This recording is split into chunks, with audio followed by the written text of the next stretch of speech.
नमस्कार, बहुत स्वागत है आपका न्यूज 18 के डिजिटल प्लेटफॉर्म पर। मैं हूं आपके साथ अंशिका पाठक।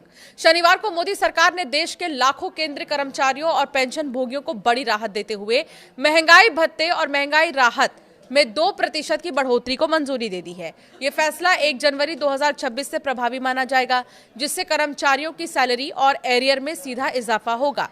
लेकिन दिल्ली में लिए गए इस फैसले की गूंज सबसे ज्यादा पश्चिम बंगाल में सुनाई दे रही है, जहां विधानसभा चुनाव के लिए 23 और 29 अप्रैल को मतदान होंगे। राजनीतिक गलियारों में इस बात की चर्चा तेज है कि क्या केंद्र का ये उपहार बंगाल की ममता सरकार के लिए मुश्किल खड़ी कर सकता है। पश्चिम बंगाल में राज्य सरकार के लगभग 14 से 16 लाख नियमित कर्मचारी हैं, जबकि पेंशन भोगियों को मिलाकर ये संख्या 20 लाख के करीब पहुंच जाती है। बंगाल में लंबे समय से सरकारी कर्मचारी केंद्र के समान महंगाई भत्ते की मांग को लेकर आंदोलनरत हैं। आंकड़ों पर नजर डालें तो केंद्र और राज्य के बीच डीए का अंतर अब और अधिक बढ़ गया है, जहां केंद्र का डीए अब बढ़कर 60%, 58.2% जो बढ़ा है वो इसके करीब पहुंच रहा है, तो वहीं बंगाल के कर्मचारियों को महज 22% के आसपास ही डीए मिल पा रहा है। ये भारी अंतर बंगाल के सरकारी कर्मचारियों के बीच बड़े असंतोष का कारण रहा है।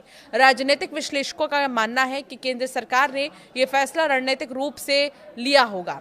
बंगाल चुनाव में सरकारी कर्मचारी एक महत्वपूर्ण ओपिनियन मेकर की भूमिका निभाते हैं। चुनाव ड्यूटी में तैनात होने से लेकर स्थानीय स्तर पर लोगों को प्रभावित करने तक उनकी भूमिका अहम होती है। बीजेपी अब इस 2% की बढ़ोतरी को बंगाल में एक बड़े चुनावी मुद्दे के रूप में पेश करेगी। पहले ही पीएम मोदी ने राज्य में बीजेपी की सरकार बनने पर 7वां वेतनमान लागू करने का ऐलान किया था। अब 2% डीए बढ़ोतरी के फैसले ने उन कर्मचारियों पर बड़ा दांव है जो लंबे समय से राज्य में केंद्र के समान वेतनमान लागू करने की बात कर रहे हैं। भाजपा का तर्क है कि मोदी सरकार कर्मचारियों को हक देती है उनका, जबकि ममता सरकार उन्हें सड़क पर बैठने के लिए मजबूर करती है। शुभेंदु अधिकारी और दिलीप घोष जैसे बीजेपी के बड़े नेता पहले ही वादा कर चुके हैं कि अगर राज्य में भाजपा की सरकार आती है तो पहली कैबिनेट की बैठक में ही केंद्र के समान डीए देने का फैसला लिया जाएगा।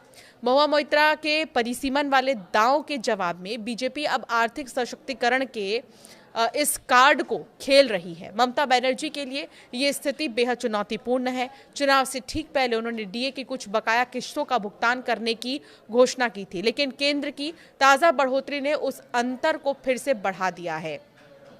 बंगाल सरकार लगातार तर्क देती रही है कि केंद्र से मिलने वाले फंड जैसे मनरेगा और आवास योजना के रुकने के कारण राज्य की वित्तीय स्थिति प्रभावित हुई।